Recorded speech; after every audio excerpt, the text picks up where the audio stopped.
Good morning, guys. Welcome back to the channel. Welcome back to the vlog. On today's video, guys, we are getting our hands dirty. We are tackling this engine right now today as it sits right here.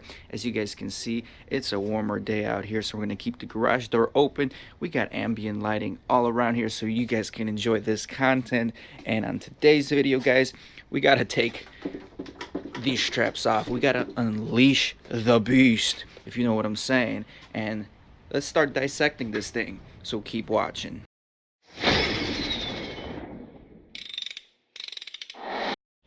Alright guys, this is the GM Ecotec engine that was abandoned. We picked it up from somebody that was pretty much moving, and this was left in the garage from a previous tenant. And you know, we did the compression tests already. You guys know the numbers are going to be listed right over here. And yeah, let's take these straps off. Let's take the exhaust manifold off for this video. Let's take the intake manifold off. If we get to it, we'll pop the valve cover off just to see what the inside of that motor looks like. And we might start taking off some of these accessories like the water and fluid housings here. Now the good thing is somebody looks like already took the intake manifold bolts off, and as you can see, the exhaust manifold is pretty much taken apart. We just have to pull it out. So I'm assuming someone was already trying to diagnose this engine. Maybe they did a leak down test, maybe they pulled the valves or the manifolds off to see where it's leaking from, maybe the valves. But yeah, so it's our job right now to figure out what was really wrong with the motor. Day by day, we're going to take this apart. We're going to strip it apart with no real automotive engine building experience and see how far we can get. So let's get started. My pinky's all good now, guys. We are healed. I don't even know how to take these straps off, honestly. Because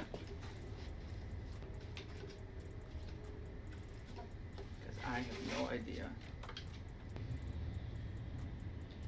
No idea what I'm doing. Oh yeah, that's a lot of tension. Okay, let's take the red one off.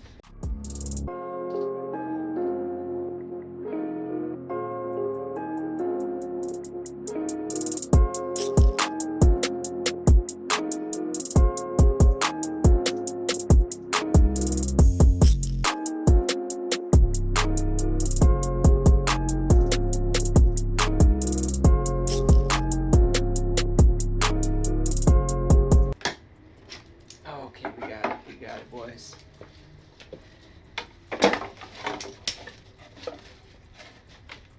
Alright, let's just keep that puppy here. I don't know how much this weighs, but I'm sure it's a few hundred pounds. How's that look, huh? How's that look? Alright, well, we're out here. So let's just take off this exhaust manifold. If it was only that easy, guys. Heat shield off, good condition, exhaust manifold. Looks like we got one bolt right here, and that one needs to be taken off. Everything else is gone, so we got one bolt holding it on. Kind of looks weird. Let me bring you guys in. If you can see these cuts right here in the manifold, I'm pretty sure that's factory, but it's just weird how it's cut like that. And the exhaust port right here, it's kind of weird looking exhaust port, how it's angled. It's not a perfect circle. And you can see that oxygen sensor right over there. And guys, oxygen sensors pretty much read the combusted air and fuel ratio, and this tells your engine how to control your air and fuel input output combustion. So if these oxygen sensors go bad, your engine is not running as efficiently as it could, and it can throw a code. I think in my 8th gen Civic, one of the oxygen sensors is going bad. So let's go ahead and get that nut and unscrew this manifold. Now we don't want to strip any of this, so let's spray some WD-40 on here, because who knows, man, this motor might be saved and be for sale. Okay, so it looks like the whole stud. Okay, well, that was a piece of cake. Looks like it's coming out from the head. The nut is seized. The stud came out. Well, that was easy. Only this whole engine rebuild is as easy as this. Well, here we have the manifold. I'm not sure why this is all colored right here, this orange. I don't know if it's paint. I don't know if it's rust and corrosion, but it is off. And I don't know if you guys can see, but there's a lot of dirt inside the cylinders, inside the manifold here. I don't know how well the GoPro is going to be able to pick it up. Let's put that to the side. It's a metal exhaust gasket. Looks like it's a double gasket right here. So we're going to keep that. Now, since that's removed, let's tackle the intake manifold on the opposite side.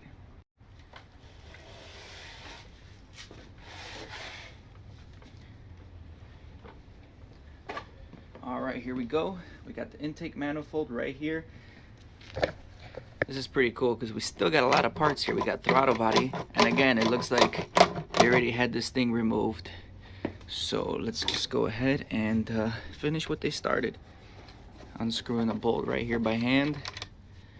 Everything's going easy and smooth, man. Let's hope for the best with this. So it looks like, you know, if they pulled this motor, they were still trying to figure out maybe what was wrong with it, because I don't see why, if they knew this motor was junk, they would pull it out and diagnose it. They probably just would replace it with a new motor and call it a day. So it's kind of weird that they would still go their way and try to figure something out. Okay, throttle body is out. Let's take a look here. You know, got some oil in there, nothing too crazy.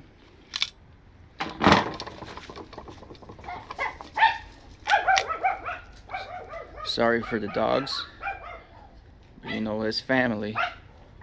All right, now that the throttle body is off, we got about 7 or 8 bolts we have to remove, but for us and through YouTube magic and buying this motor, we just have one bolt right over here that's again already loosened up for us real nice. So, man, I told you guys, I don't need a torque wrench, man. I don't need any kind of tools for this project. So let's pull that out. That's it, and let's pull this intake manifold off. Oh, there's one hose right over here going in. Let's pull that. Oh wow, there she goes. There she goes. Intake manifold is off. Let me see what I can show you guys in the intake manifold. Doesn't look too bad. You know, obviously there's some oil and dirt inside the manifold, but that is to be expected with recirculating evap engines. You know, unburned gases go back into the intake manifold and go back into the engine. So in a second, we're gonna go check out the cylinders inside, check out the valves, check out how that looks with the iPhone. I do want to take off the fuel rail right now as well, since we are here. So let's put that to the side. All right, let's just put this puppy back. Intake manifold with throttle body here, because I do not want to lose all these bolts later on and then have a difficult time putting everything together. So as you guys can see, intake manifolds off, exhaust manifolds off. Let's finish off taking the fuel rail, then we'll go on this side, try to see what we can take off from the water side right here. And it does have coolant in it still. I did block off the ports for the coolant so it doesn't spill during transportation, but it does have coolant in there. So yeah, it's beginning to look better and better already. Nice and small, easier to work on. So let's go ahead and take this off. The fuel rail, it looks like 1 bolt, 2 bolt, 2 bolts, and that's it. It should come out as a whole assembly. This is the wiring harness for the fuel rail. All the injectors are there. All the wires for the injectors are there, so it shouldn't be too bad. And yeah, let's see what this is. Is this a purge valve? It looks like a purge valve for the fuel system. So let's see, 10 mil socket. Let's get started.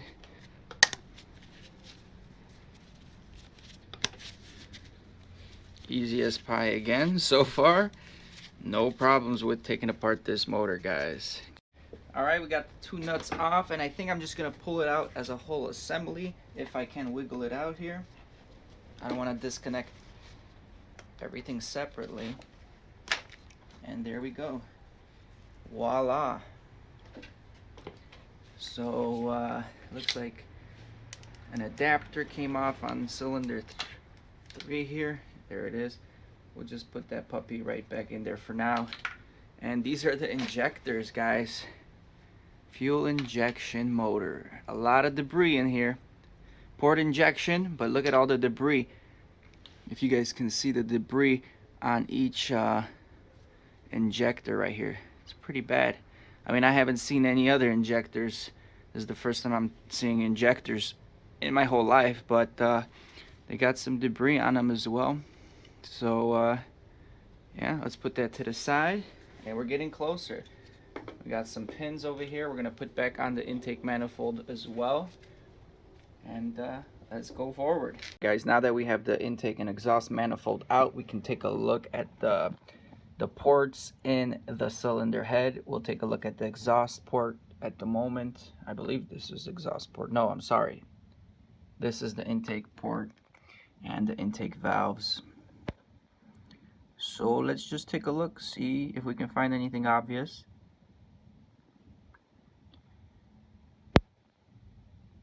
Nothing out of ordinary that I see here.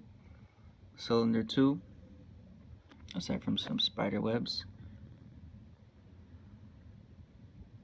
And again, I don't know how long this motor's been sitting, how long it's been out of commission. Nothing. Check out cylinder 3.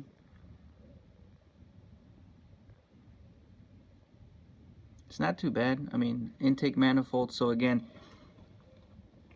the fuel, as you can see, the intake, the injectors spray directly into this area right here. So in port injection, these valves always get gasoline sprayed on them, and you see the valves are pretty clean, whereas in direct injection, no fuel gets sprayed over here, and these valves clog up and a lot of debris, crude build up on them, and then you need to walnut blast them. So I like port injection.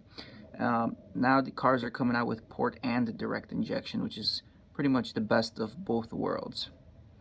So yeah, they don't look bad. I don't see nothing crazy here. And you know, all the soot right here that you guys see is pretty much, again, oil coming back down, recirculated into the intake manifold and reburned. So if you don't want bad valves, bad cylinder heads, ports like this, get an oil catch can. That might help you guys with performance and longevity of the motor. Now let's go check out the exhaust side at the moment, see if we see anything fishy on the exhaust side. These ports look a lot smaller on the exhaust side here. Does that mean anything? I'm not sure. It's harder to see the valves on the exhaust side.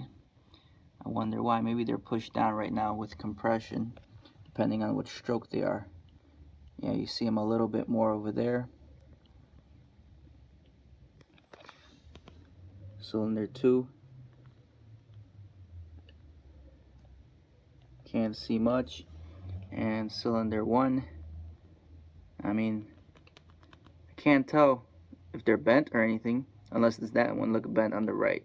Can't really tell.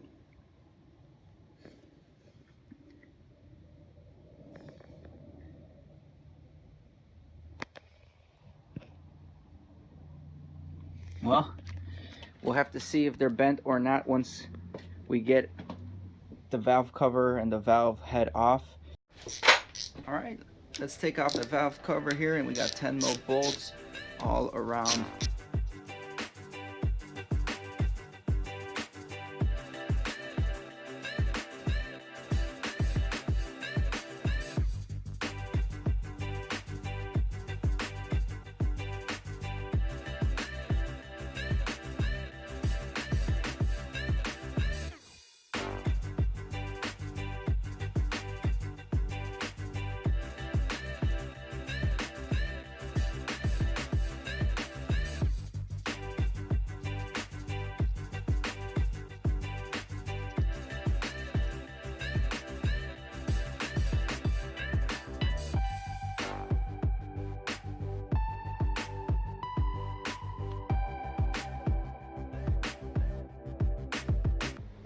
Alright guys, it is time. I'm taking a flathead screwdriver here.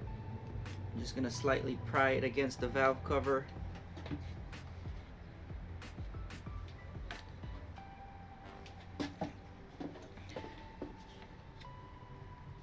This is pretty tight on here because it's probably never been removed.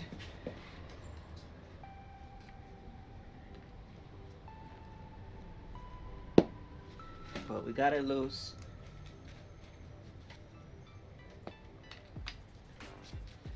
And it looks like we got all the bolts off. Oh no, there's more bolts. There's bolts on the inside right here by the spark plugs. Let's try that again, huh? Oh yeah, there we go. All right, I think I can lift it by hand at the moment. So here comes the truth. Here is the naughty truth, guys. Woo! I don't like what I'm seeing right off the bat, I'll tell you that. We lost the bolt as well. But let me bring you guys in. Wow. You guys see that sludge? It's not even sludge, it's let me get you guys some lighting in here. Okay, well that's not helping. Let's take this puppy and show you guys what we're working with right now. Look at that. Coolant leak. All that milky stuff was probably coolant leaking into the motor. So, you know, when coolant leaks into the motor, it dilutes the oil from its lubrication properties. It creates this milky chalk-like substance when the oil and the coolant mix, and then it doesn't lubricate as well as it should. So I'm not sure. I'm looking at the bearings on the camshaft journals or whatever you want to call it. I'm just trying to see if there's any kind of excessive scarring.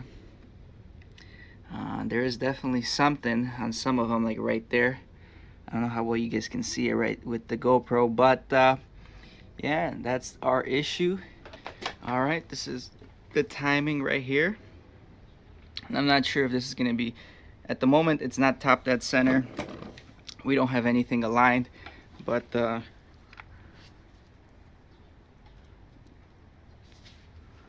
know, the top of the timing guide is still solid. It looks like there's tension on the timing belt, at least from here. So I don't think it's a timing issue. I think it's probably a bad head gasket. Just out of the blue, that's what I'm thinking. That's what I'm thinking it might be. Comment down below again, what do you guys think? You guys see all that substance right there? Wow. And you can see some of the timing gears inside there. We'll be taking this whole thing apart and removing the timing cover and going from there, but at the moment this is what it is. All right, what I want to do, guys, is just crank that motor over just a little bit by hand so we can see how cool this is, how everything works. You know, it's moving a lot, but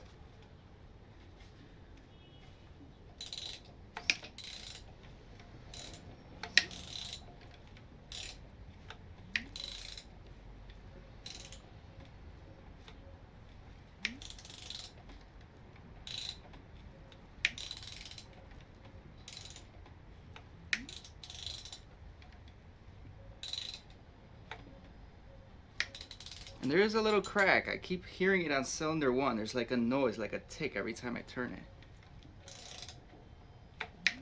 So I'm not sure what that is, but I think this is pretty cool though. I wish it was nice and clean and brand new, but you know, it is what it is.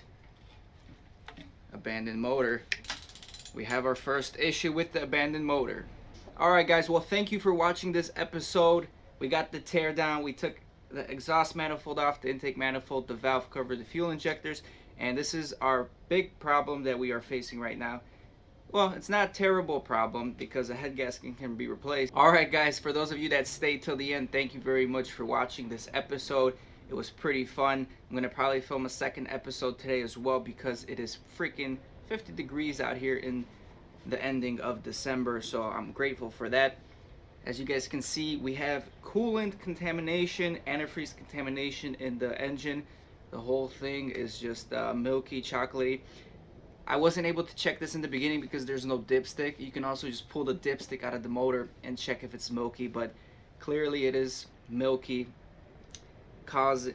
leading me to believe there's a bad head gasket in this motor. That might explain maybe why the compression readings were off in cylinder, I believe it was 2 and 4. Those cylinders were off and low.